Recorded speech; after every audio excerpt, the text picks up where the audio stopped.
Walk around the compound, see some Thai girls. All right, and we start with Pete's. I will give you 7 guesses to figure out whose Pete's these are. Oh, hi, baby. Hi. Hi, Sugar Pie. Hi, Miss Raven. Pretty girl. Ooh, it's a bit blustery and breezy. Blustery and breezy today. It's because there's a thunderstorm way out there. You can hear it. Yeah. But it gets so big, and then and all of that energy is coming down, and then it hits the ground, and then it causes this wall of cold air that's been pulled down from up here. That's what it does. That's what it does. Makes that noise. Just screaming wind. Just ah! Wind screams. Hello, all you big cat lovers out there. It's me, Derek, again. Welcome to another super duper fantastic episode of the Walk Around the Compound webcast. I am so sorry for the late post. I know that some of you who don't follow me on Twitter, by the way, at BigCatDerek, follow me if you got a Twitter account. But I did post an update saying just like, hey, it's gonna take a little bit. I had to do some stuff. And some things. My schedule is very particular. Had to get some things done because we're gonna be moving Papa out of the sunroom and back into this enclosure. But because it is gonna be warm, we wanted to increase shade. So I had to go and I had to buy, some fan systems and some more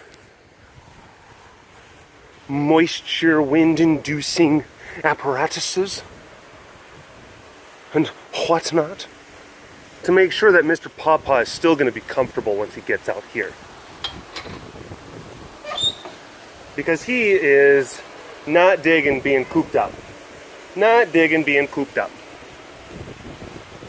Oh, look at this guy. Look at this. All right, there we go. I had to get like on my haunches. I was haunching, and then I had my pinky, and I was leaning back. I'm like, I had to hold myself with my pinky.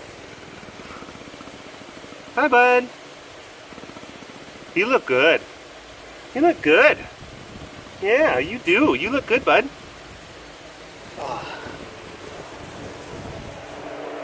Let's see if we can get her to come over here.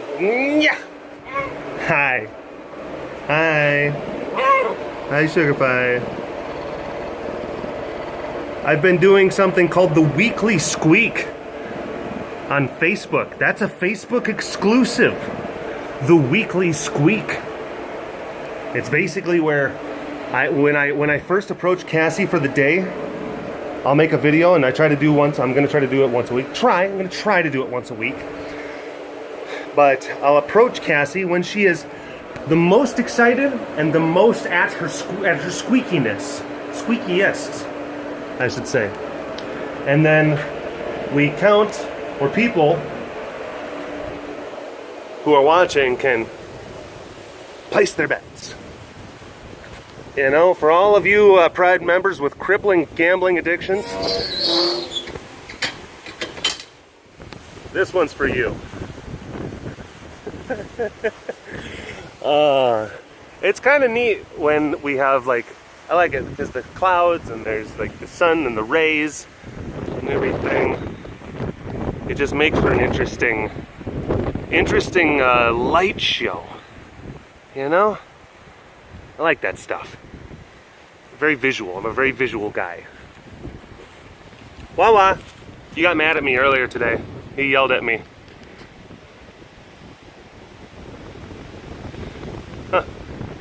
Well, if you're not going to be paying attention to us, we shall cast elsewhere.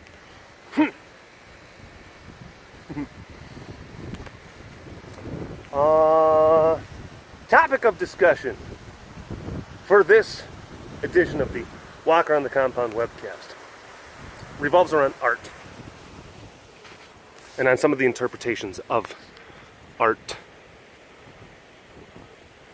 And not a guy named Art, where you can go, art, had a fart, and blew the whole thing apart. No, not that. I'm talking about creative expression. And talking about the value and emphasis that people, ooh, your art is murder. You are an artiste. Blood is your medium. Blood and tears are your medium. The skin of vanquished foes is your canvas.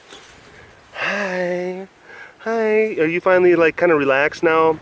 Because old Mr. Man over there is not being so Looney Tunes. He's not being so Looney Tunes. No, he's not being so Looney Tunes. Hi, Miss Baby. Hi, Sugar Pie. You're doing good. She's like, I'm free for maybe like the next month and a half until like he gets psycho again. Yeah. What?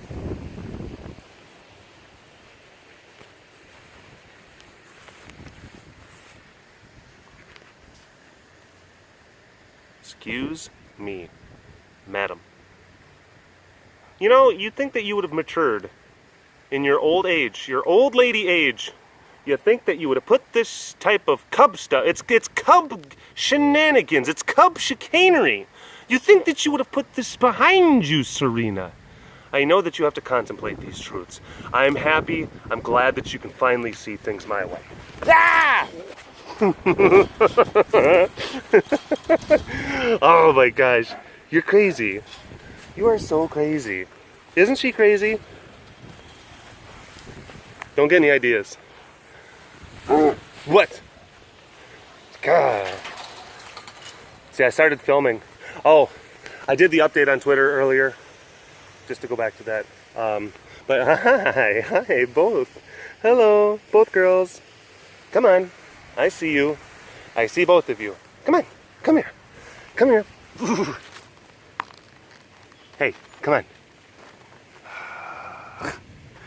They're just like, maybe he sees us. Maybe he doesn't. Just in case, don't move. Jeez, girls. How you gonna do this?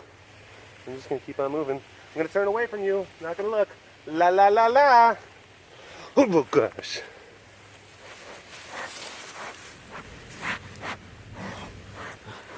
But yeah, I had to go out and get some of those fans and different things like that. And I posted a video. And I was just getting all hyped up. Just all hyped up in my video for no reason. I was in my truck, pulled off to the side of the road. Let me tell you something, brother. You're gonna have to wait for this webcast to be posted. Have patience. And I did the horses, hold your horses joke, which I love that joke. I'm never gonna get tired of it. Never gonna get tired of it. I will say that thing for years. Love that one. Someone did tweet at me. I don't remember who it was, but they did. They tweeted at me and I'm like, really? I'm like, yes. The hold your horses. If you have some horses, hold them. If you don't have horses, go get horses. So that they can become your horses, so that you can hold them. Whoa, Yano, what was that? What was that, Yano? What happened? What happened? But, topic of discussion, art. The perception of art. What value people will emphasize. And I want to talk about two specific values. Two specific artistic merit. The level of feeling and emotion, I guess, one puts into art, or one can draw from the art. And then also I want to talk about technical prowess. Technical prowess. And I think that those are two things that they can be linked. You can achieve balance between them, but then they can also be things that you emphasize one over the other, and maybe you're only going to, and maybe that's good for certain niche kind of consumers of artistic mediums, music, visual artistic mediums. Not to be confused with the show The Medium. Patricia Arquette talks to ghosts to solve mysteries. Solve mysteries. Yes. Patricia. Oh, he's making biscuits. He was making biscuits. He's like, ooh. He's like, it's my time to be on the cast. Ooh. Oh, there's a little chomp chomp window. Chomp chomp window. Hi. Hey. Hey. Whoa, whoa. Where'd you come from? Where did you come from? Oh my goodness, you startled me. Yeah, you did. Yeah, you did. You are tough. You're tough and big and scary. He's like, I'm gonna do it again.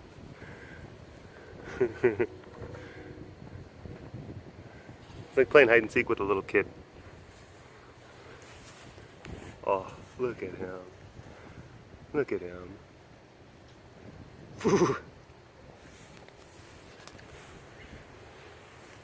But one of the things that brought this about, I was listening to the radio, and they were talking about drummers, and then they started talking about Ginger Baker, which was the drummer for the band Cream back in the 60s. And I've known Cream, I'm familiar with their music, and then I started hearing about this, Ginger Baker guy, and like they were talking about, hi baby.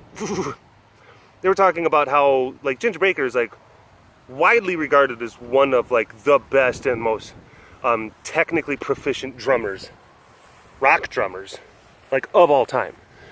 Just widely respected, widely regarded. I guess the guy's an absolute lunatic though.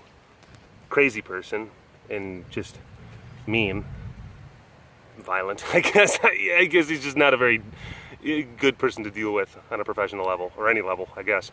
But anyway, besides the point, sometimes the best artists are the ones that are a little bit cuckoo.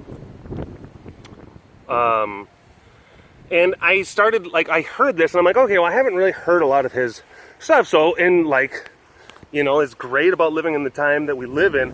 I'm able to go to the YouTube, and then I'm able to type in, Ginger Baker solo.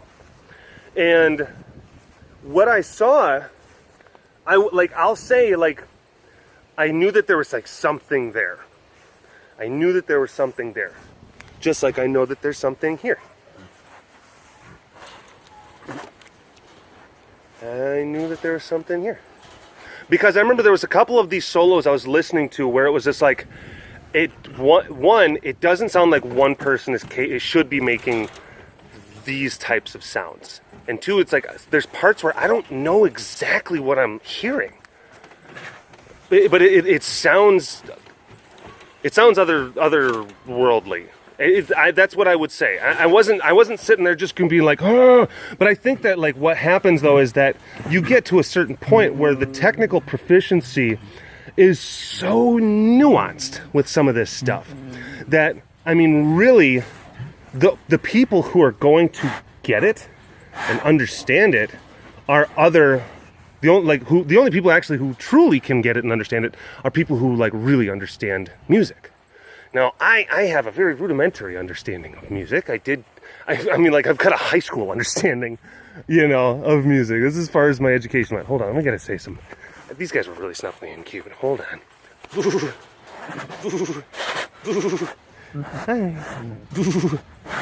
Oh, look at them. All right. I've got, rudimentary understanding. I like music. I've liked to sing and do stuff like that. I used to be one of the percussionist douchebags in the back of the band hall. Just making fun of everything and getting in trouble. Just one of those, just obnoxious percussion guys. That was me. Yeah, people in band, you know.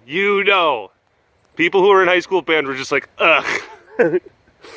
You know, but I'm gonna tell you right now, you know, those band girls, like they would sneer. They would be like, ugh. But then, of course, at the same time, they'd also look at the percussion guys like, well, they're kind of like bad boys. So yeah, yeah. Like, you're taking up our time, but I can't help but kind of look over here. Anyway, I don't really. Just very, very basic knowledge. Very basic knowledge of music. So when I hear that, like, there's like other musicians, and it's pretty universal, where other musicians are just like, yeah, this guy or girl is like the one, is like the really super, just way talented person. I'm like, all right, I have to just kind of take it for face value, because there's a lot of times where it's like, when you get to that level, I'm just like, I have to just kind of like give them the benefit of the doubt based on what other people are saying. But then it's like, okay, I was going to show you some close-ups of the pee that was just on my arm, but I didn't want to because that really was gross. I almost legit let out an F-bomb there.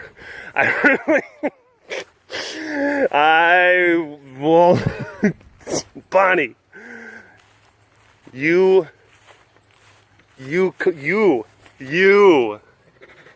no snuffles. You don't get snuffles, no. All right, damn it. You little shit. No, we're not gonna play this game. You think that just because you're pretty and adorable and you can possess sweetness at times, that I'm just gonna automatically forgive you? Because I mean, you're right. Yeah. All right. Thanks. Oh my God.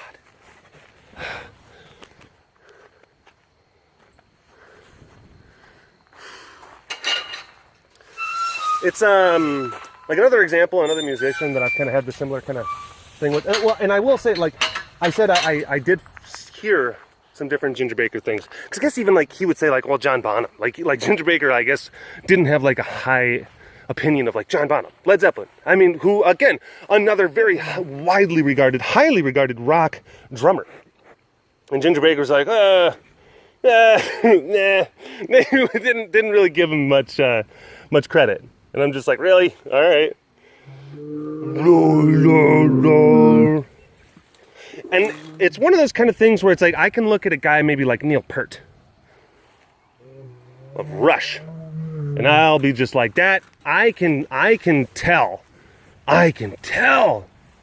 that this guy, I can see right away that this guy is super talented. But then again, does that mean that he's just doing hack drum fills because dumb music consumer like me can understand it?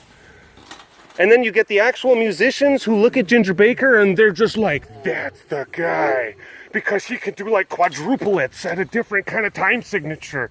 And I'm like, I don't even know what that means. I don't know. Because I was listening to some of his videos, and it was basically, he did, you know, Cream is a rock and roll band, but he also does a lot of jazz. And it's a lot of that like really kind of new age, kind of really kitschy kind of improvisational. Well, jazz is, the basis of it is very improvisational. But it's, okay, wait for it. No! But a lot of it is very, very like avant-garde.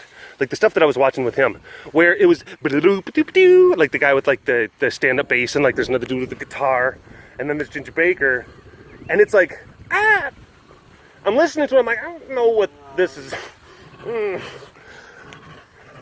I mean, don't get me wrong, like there were parts of it where it was like, oh, that was neat, but then it just kind of like goes back into, you know, kind of muffled. kind of trash compactor noises.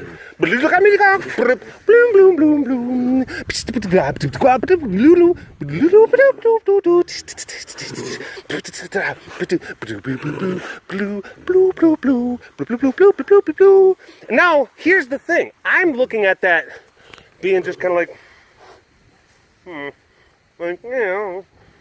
And then there's probably some people, like, there's probably some, like, you know, high school band teacher who, like, saved up and got tickets for that show, who is just like, because he knows, like, what he's hearing, like, that's probably what is, you know. So that's kind of how I look at some of that stuff. And to go back, like, because, you know, like, prog rock. I had a high school band. He was a choir guy. He was big into prog rock, and he would talk to us. I had, like, music theory and music appreciation classes with him. And he was a big prog rock 70s guy. Played bass. Very technically talented musician.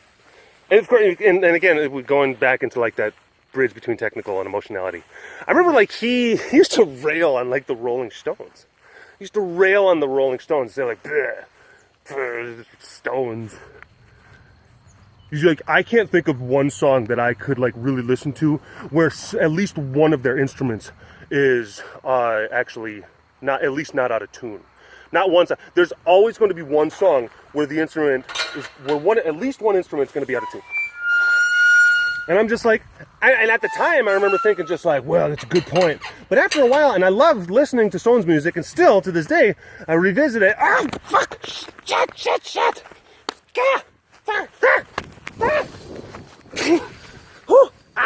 Damn it! Oh, there was red wasps. Gah, in the stinking thing. In the hole. Oh, that hurt. Yeah, you got me right in the ankle. Red wasps took up residence inside that hole. All right. You guys are dead. Okay, yeah, get out of here. Oh, you guys are so dead. Dead. Ah, oh, that hurts. Anyway. Whew. Yeah. Ankle. That's gonna swell up. And then, the thing with red wasps, they got this venom. It's really itchy. It's really, really itchy. So that's gonna be there for a few days. Oh.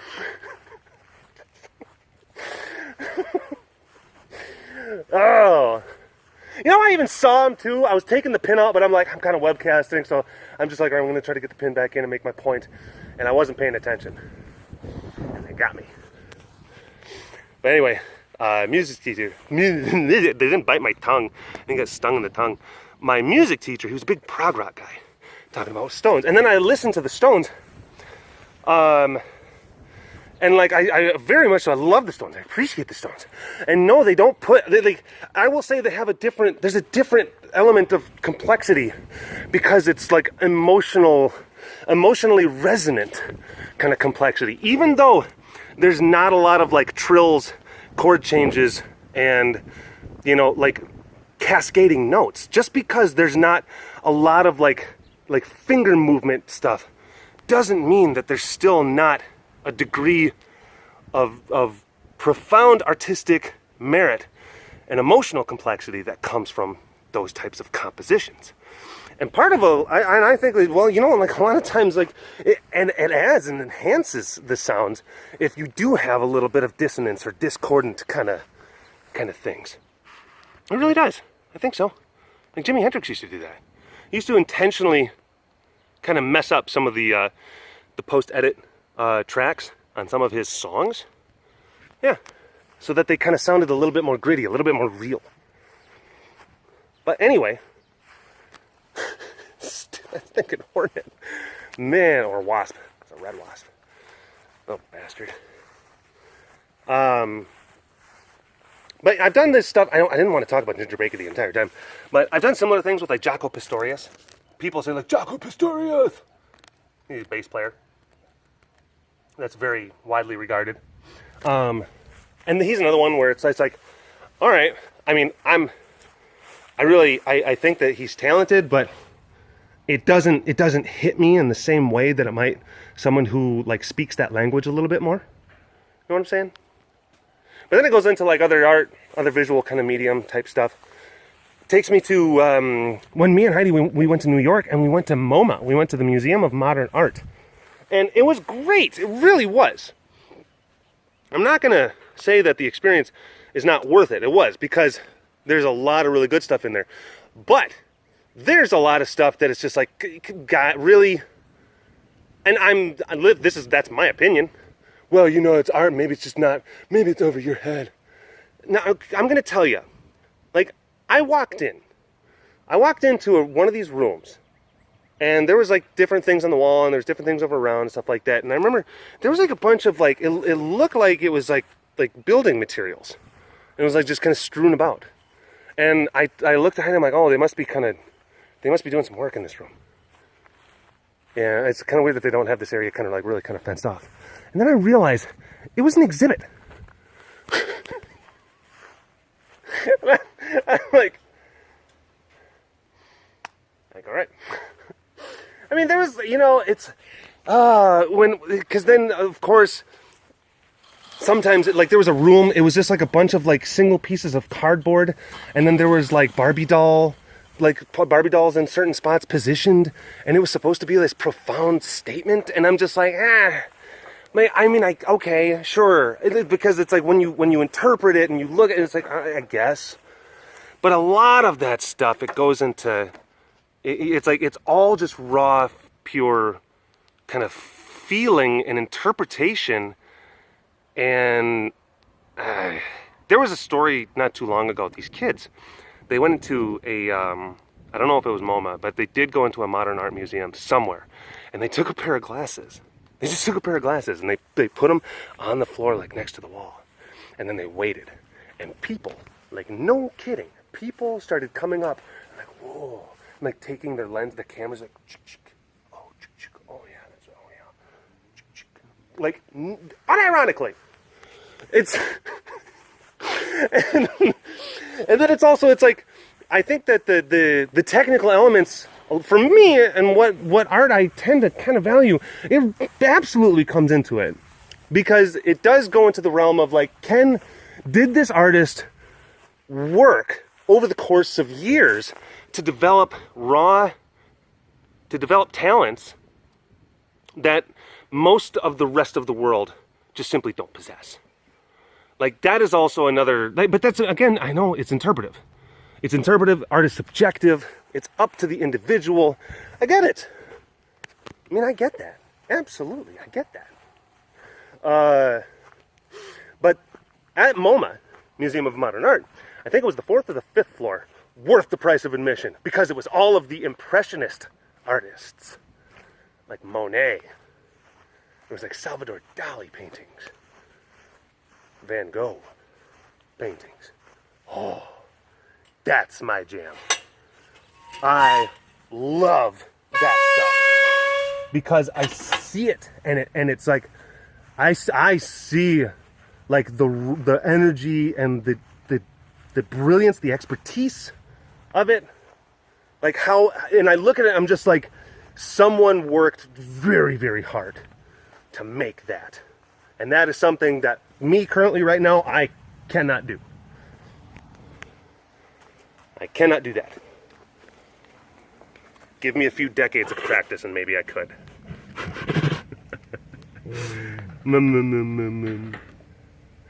But you know what I'm saying? Hi, Luchalu. I went and saw a Van Gogh exhibit. This was like, this is the first time that I realized that art could like actually like affect you. That art could actually really kind of move you. I went to a Van Gogh exhibit in Japan. And they had all of the, they had the, you know, the Starry Night, the one with the ear. Yeah, you know, the one with like the colors, you know, the church one. Yeah. The blue ones. Oh, I am so cultured. But they did. They had all of them. They had all those ones. the ones that I've seen in like textbooks, or I've seen, and I'm like, ooh, those are neat. And then I went to go see them in person, and it was. I don't want to sound like a hipster, pretentious douche, but it really was like, wow. It was. It did something to me. Just the way that the colors moved, and the way that there was depth, and like there was dimensions, and like how the strokes and the paint actually came off of the canvas, and there was 3 dimensions to it. It wasn't just, it was so good. And I'm like, all right, I get this art. I really do get the art thing. I get it. And this is something that, I mean, you're talking about this person was just a master. And then, you know, you go and then like, there's construction materials. $10,000. Like, what? Some of the stuff that they... And I'm not going to say that there's not modern art that is not fantastic. I think that there is. I just think that you have to sift through a lot of garbage, too. But then again, and this goes back to that original point about the Ginger Baker, about the technical expertise. Like, is it just lost on me? Is it? And I'd be willing to accept that. I would. Like, if I got some really good explanations, you know, from like artist type people who say like, no, look at this, look at this, look at this, look at this. Because I have, like some of like the Renaissance artists, I've watched some videos on YouTube, which is pretty neat, of people like really deconstructing like the imagery and the symbolism of Renaissance paintings. And I'm like, wow, it's like, it added way, like, there was one about the execution of Socrates. I think that I don't know what the one where Socrates is drinking the poison, and like all of his friends are like, oh, like in that, like the romantic, like their hand. What are the hands always doing? The hands are always like in those Renaissance paintings. But I watched a video on that and like a couple others, and it was like, wow, it was really cool how there was just like, wow, look how the light is falling on this scene, and look at how his friends are over here, and then look at like the defiance over here, and look at how the blocking is spaced apart over here, and this person is over here, and this means all of these different things. And I'm like, wow, that's actually really, really cool. And if someone could do that with some of the more modern, like some of the very, very avant-garde stuff, and they say like, no, there's actually a lot of different, because sometimes the artists' verbalizations, some of the things that they say, it gets into just weird art speak. And lo, the contemplative whiskers of the mind, breaking down the degenerative afterthoughts of one spherical void sense of being. Just, and you read like paragraphs of this stuff, and you're like, what? Like, I just know. And it's, again, it's like, is it actual art? Is it actual depth and meaning? Or is it the incoherent ramblings of people who are trying to sound deep and fooling a lot of people into believing it in the process? I have questions.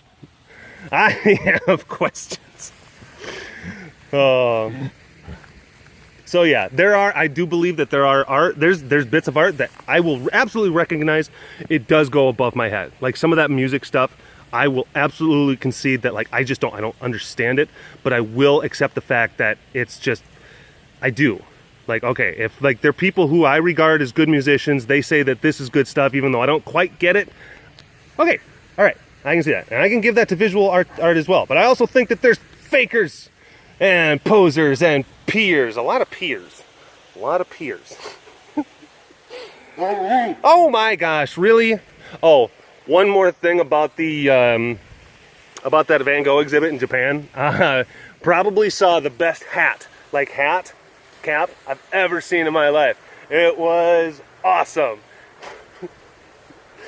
This guy, it was great because it was in Japan, and like I remember seeing a lot of shirts where it's just like, I don't know if that person knows what that's saying. It's just like really just dirty and a lot of swear words, and it's funny. But this guy had a hat that says 88 is better than 69 because you get 8 twice. I was being blown away by the arts, by Van Gogh, and I was like, oh my gosh, this is so... And then I look at the hat, and I'm like, there you guy's hat! And then like, oh my gosh, look at that painting, wow, look at that hat! Oh, alright, well this has been long enough. This has been a webcast. We've been webcasting for enough. I didn't show you Pauly. Pauly's going to be over there, but I got to go do some stuff. I got to go run into town, go hit a store that's going to be closing in a little bit. So I got to let you go. I'll talk at you folks later. Oh, go ahead and if you want to get some exclusive videos, go check out the Patreon page. Link is going to be in the video description below. I've been adding more videos, more exclusive content. If you want to get access to that, it's just $5 a month. Just $5 a month. It's going to get you access to exclusive video content. I try to make it interesting and entertaining. I did a Q&A for a bunch of people, and that was pretty fun. So, yeah, go ahead and check it out. Again, link down below. Don't forget, #DorbistAward, and take care, everyone. All right, bye-bye.